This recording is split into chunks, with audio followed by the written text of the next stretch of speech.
ਇੱਕ ਰਾਜੇ ਦੀਆਂ 7 ਰਾਣੀਆਂ ਸਨ। ਪਹਿਲੀਆਂ 6 ਰਾਣੀਆਂ ਬਹੁਤ ਕਮੰਡੀ ਸਨ।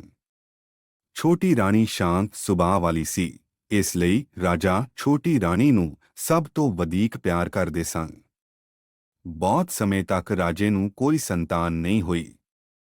ਰਾਜੇ ਨੂੰ ਇਹ ਸੋਚ ਕੇ ਬਹੁਤ ਦੁੱਖ ਹੁੰਦਾ ਸੀ ਕਿ ਉਸ ਦੇ ਬਾਅਦ ਇੰਨੇ ਵੱਡੇ ਰਾਜ ਨੂੰ ਕੌਣ ਸੰਭਾਲੇਗਾ।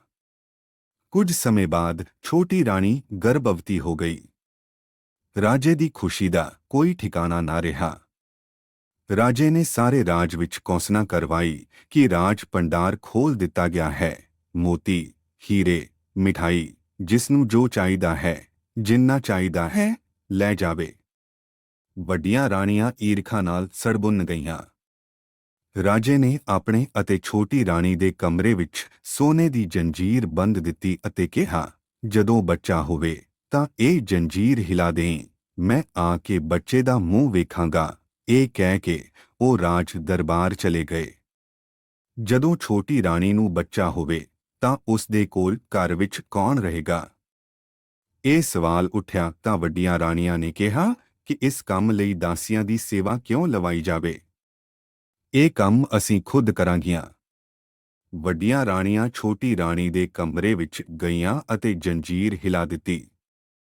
ਰਾਜਾ ਦਰਬਾਰ ਦਾ ਕੰਮ ਛੱਡ ਕੇ ਟੋਲਨਗਾਰੇ, ਹੀਰੇ ਜਵਾਹਰਾਤ, ਪੰਡਤ ਪੁਰੋਹਿਤ ਸਮੇਤ ਉੱਥੇ ਪਹੁੰਚੇ। ਪਰ ਜਦੋਂ ਉੱਥੇ ਕੁਝ ਵੀ ਨਾ ਹੋਇਆ ਤਾਂ ਨਿਰਾਸ਼ ਹੋ ਕੇ ਮੁੜ ਗਏ। ਫਿਰ ਜਦ ਰਾਜ ਸਭਾ ਵਿੱਚ ਬੈਠੇ ਹੀ ਸਨ, ਫਿਰ ਜੰਜੀਰ ਹਿਲਾਈ ਗਈ। ਰਾਜਾ ਫੇਰ ਦੌੜ ਕੇ ਗਏ। ਇਸ ਵਾਰੀ ਵੀ ਕੁਝ ਨਹੀਂ ਹੋਇਆ। ਗੁੱਸੇ ਵਿੱਚ ਰਾਜੇ ਨੇ ਕਿਹਾ, ਜਦੋਂ ਕੁਝ ਹੋਇਆ ਹੀ ਨਹੀਂ ਤਾਂ ਜੰਜੀਰ ਕਿਉਂ ਹਿਲਾਈ? ਮੈਂ ਸਾਰੀਆਂ ਰਾਣੀਆਂ ਨੂੰ ਕੱਟ ਕੇ ਸੁੱਟ ਦਿਆਂਗਾ। ਇਹ ਕਹਿ ਕੇ ਉਹ ਚਲੇ ਗਏ। ਛੋਟੀ ਰਾਣੀ ਨੇ ਇੱਕ ਕਰਕੇ 7 ਪੁੱਤਰਾਂ ਅਤੇ 1 ਧੀ ਨੂੰ ਜਨਮ ਦਿੱਤਾ। ਸਾਰੇ ਬੱਚੇ ਚੰਨ ਦੀ ਕੁੜੀ, ਫੁੱਲ ਦੀ ਕਲੀ ਵਾਂਗ ਸੁੰਦਰ ਲੱਗਦੇ ਸਨ। ਉਹਨਾਂ ਦੇ ਜਨਮ ਲੈਂਦੇ ਹੀ ਕੋਠਾ ਚਮਕ ਉੱਠਿਆ। ਛੋਟੀ ਰਾਣੀ ਨੇ ਹੌਲੀ-ਹੌਲੀ ਪੁੱਛਿਆ, ਦੀਦੀ, ਕਿਹੜੀ ਸੰਤਾਨ ਹੋਈ ਹੈ?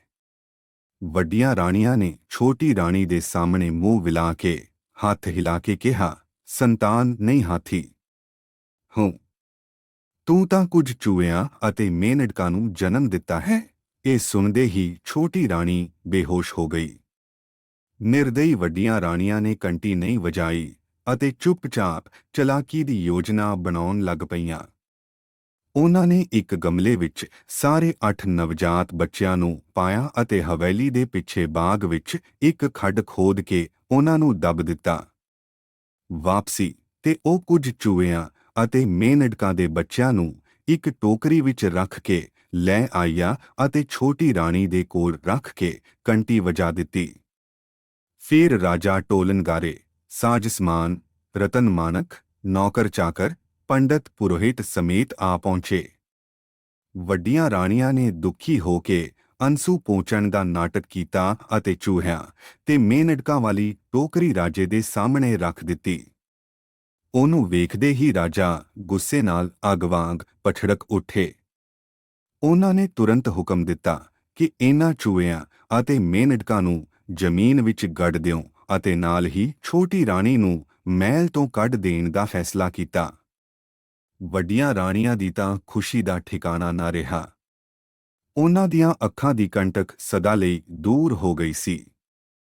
ਛੋਟੀ ਰਾਣੀ ਨੂੰ ਉਹਨਾਂ ਨੇ ਰਾਜੇ ਨੂੰ ਮਿਲਣ ਵੀ ਨਹੀਂ ਦਿੱਤਾ ਅਤੇ ਉਸ ਦੇ ਰਾਜਸੀ ਕੱਪੜੇ ਉਤਾਰ ਕੇ ਉਸ ਨੂੰ ਇੱਕ ਦਾਸੀ ਵਾਂਗ ਦਰ-ਦਰ ਭਟਕਣ ਲਈ ਮਜਬੂਰ ਕਰ ਦਿੱਤਾ।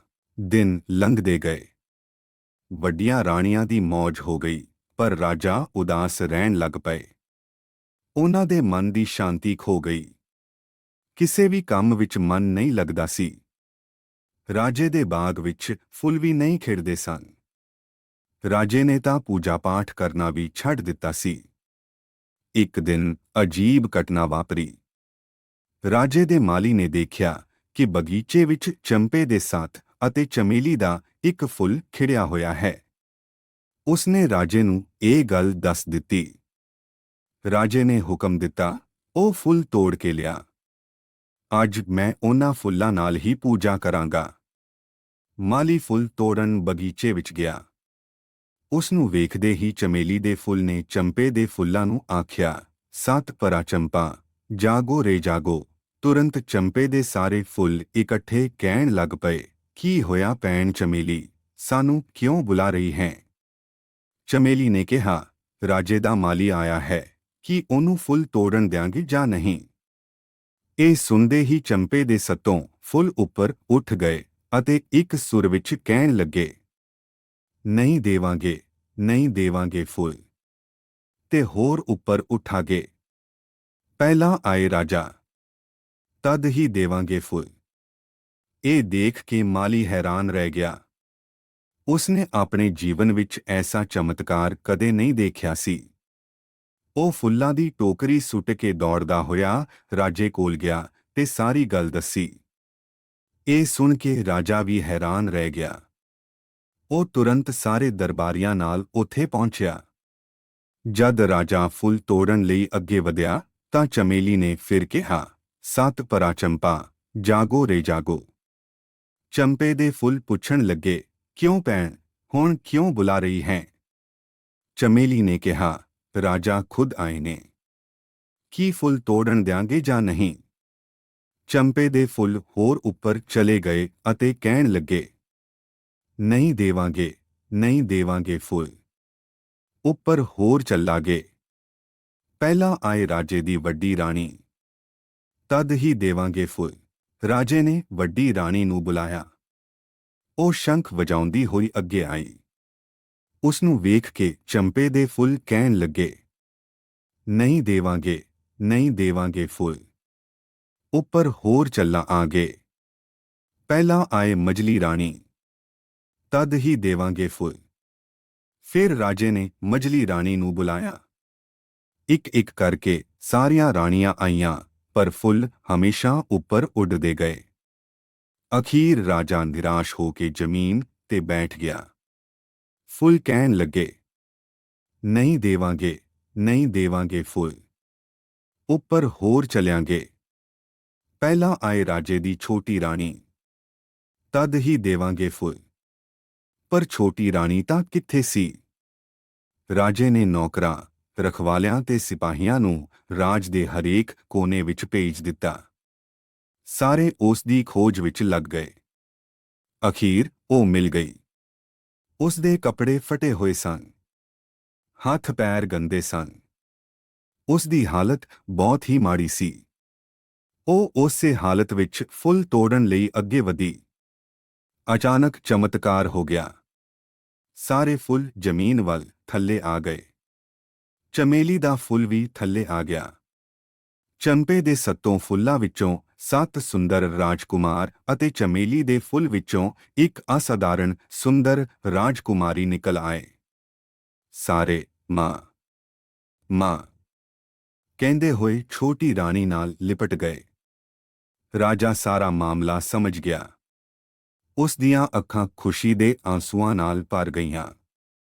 ਉਸਨੇ ਤੁਰੰਤ ਹੁਕਮ ਦਿੱਤਾ ਕਿ ਸਾਰੀਆਂ ਵੱਡੀਆਂ ਰਾਣੀਆਂ ਨੂੰ ਕਾਂਟਿਆਂ ਉੱਤੇ ਲਿਟਾ ਕੇ ਜ਼ਮੀਨ ਵਿੱਚ ਗਾਈ ਦਿੱਤਾ ਜਾਵੇ। ਛੋਟੀ ਰਾਣੀ 7 ਰਾਜਕੁਮਾਰਾਂ ਅਤੇ ਰਾਜਕੁਮਾਰੀ ਨਾਲ ਰਾਜਭਵਨ ਆ ਗਿਆ।